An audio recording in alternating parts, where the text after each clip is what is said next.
Hey, what's up guys, it's Girl Hands, and I hope you guys are ready for holiday break. I know I am. As of now, I'm officially on vacation, and one of my first acts while on vacation is I'm going to go take a nap, because I'm tired, and I will feel much more refreshed when I'm done. I don't know why it's reserved to little kids and old people. I feel like nap time is awesome. In fact, if they were able to institute nap time at work, I feel like people would be much more productive, they'd be in much better spirits, you wouldn't have people with the case of the Mondays. I don't know why this isn't just mandatory. It feels like a win-win situation to me. I'm going to go write up a report right now and present it to my boss. Get the ball rolling on this. There really are workplaces that do have nap times. I need to look into that. But got some Gears of War 3 gameplay for you. I have to talk about this crazy mutator that Epic added into Gears. It only affects King of the Hill, but it affects both ranked and quick match. So there's no way of getting around this. If you play King of the Hill, you're going to have to deal with this mutator. I don't know how long it's going to last for.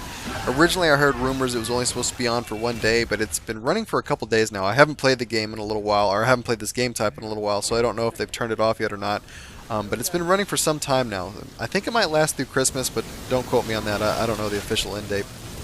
And it's been receiving a lot of really negative reviews. If you go to the Epic forums right now, there's plenty of threads up there complaining about it. And I think one of the chief complaints is that it's taken over King of the Hill. There's no way to play normal King of the Hill. You have to play with this mutator on.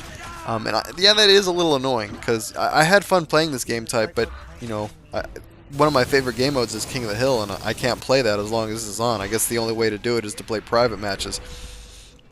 But how it works is called the Comet Mutator. I'm sure you guys can figure out why. I mean, I'm sitting here sprinting and turning into this giant fiery ball. And what happens is whenever you start sprinting, obviously the fire comes out, and you hear this jet engine sound. And it was obnoxious. Probably my chief complaint about this game mode is just the sound it would make. And you got 10 people all sprinting all over the place, making this obnoxious sound. And I'm wearing headphones too, so it makes it that much worse. But it was really loud. That was really a true annoyance. Was the amount of sound that it gets. You probably can hear it even through my commentary. But the other thing is whenever you start sprinting, you're immune to everything. If you get shot by a lancer, a boom shot, a snub pistol, it's not going to do any damage to you at all. And this gameplay right here is actually the first time I tried the mutator out. I had no idea it was on, so I didn't know people were invincible, so I'm sitting here shooting them while they're charging at me, and it is doing nothing to them. And I didn't see any announcement on the main menu either. Like, maybe I'm completely oblivious to these types of things. But yeah, I jumped in there, and at first I thought it was some type of crazy glitch or something. But yeah, they're immune to anything. And on top of that, if you run into somebody who's like stationary while you're on fire, you're going to kill them. So it made for some really, really crazy, hectic gameplay. You got people trying to capture the ring, and somebody would just sprint right through and kill everybody just standing there. And people running in and out. It was really wild. And in close quarter situations, sometimes you couldn't tell if the person was an enemy or your teammate because their character model is completely engulfed in flames. So, I mean, I had fun with it as long as you don't take it too seriously. I thought it was kind of a blast. It's just the sound got really annoying, and I do kind of wish they put it in its own separate playlist. I'm sure they'll bring it back in the future, and when they do, just make sure it's in one of the Gear events playlists and it doesn't actually take over a normal game mode. And I mentioned before that you're immune while you're sprinting. There are counters to it, though. If somebody tries to run in or sprint into you, you can melee them right as they're about to hit you. It's really risky though, because if you miss, you're going to die. You can use the ink grenade to stun them, and that'll take them out of the animation. And then finally, if you've got your lancer and you've got the chainsaw revved up, if they run into you, you're going to lancer them down and kill them. I got so many lumberjack medals and execution medals because people would keep running into me. So yeah, all in all, I had fun with it. Just don't take it too seriously, and I think it'll be fine. But I will be glad when it's done, so I can go back and play normal King of the Hill. But what I really wanted to talk about today is video game movies. Like, there's a ton of good movies coming out this summer. Movies I'm really looking forward to see, like Dark Knight Rising, The Amazing Spider-Man, which I don't really think they need to reboot the franchise, but I'm a fanboy, so I'm going to watch the movie anyways. I don't know why this guy left me alone. He was down me and ran away. And what? Oh, Prometheus. That's being directed by Ridley Scott. I think that's his name. He worked with Aliens, and I wouldn't say this is the prequel to that movie, but it's in the same universe. It's supposed to, like, where the aliens exist and all that stuff. It's supposed to be in that same realm, so that could be a really interesting movie. Some really cool movies coming out this summer.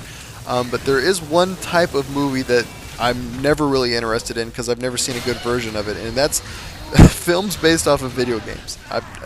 For me, it's always been they're complete and utter crap, or they're just meh. I've never seen anything and then left thinking, oh well, that was a really good movie. Nope, not once. I mean, let me list some of the movies I've seen. There's Double Dragon, Street Fighter, in which Guile is played by Jean-Claude Van Damme. Does that make any sense to you? Guile, who's supposed to be from America, is played by Jean-Claude Van Damme. What are some of the other stinkers that I have seen? Super Mario Brothers. I mean, that's one of the most iconic video games of all time. And the movie was horrible. Now, I realize that there really wasn't a story for Super Mario. It's basically, on the Nintendo, it's him just running right constantly trying to find the princess in the castle. So yeah, you don't have a lot to work with. But the story they came up with was so trash. It was so bad. I was a little kid watching this and I knew it was garbage. So yeah, Doom. That's like the Mac Daddy of all shooters. I wasn't expecting a whole lot from the film. Again, that's another game that really didn't have a whole lot of story going into it, but still, I mean, that was just horrible. They had The Rock being like some type of evil bad guy, and it didn't even involve hell. It involved some weird like alien infection. I don't know. Maybe it's just me. Maybe I'm pessimistic about all that stuff, but there's a lot of real stinkers out there, and I wish I could think of one example. Like Hitman was okay. Final Fantasy: The Spirits Within wasn't horrible. Silent Hill wasn't bad either, but there's nothing that I've seen that I thought was absolutely awesome. And I know there's movies in the works right now. I know they're talking about like Mass Effect, BioShock, Metal Gear Solid, Halo. I mean, those games have potential. I hope they turn out okay. But let me know what your thoughts are in the comments. And like always, take it easy.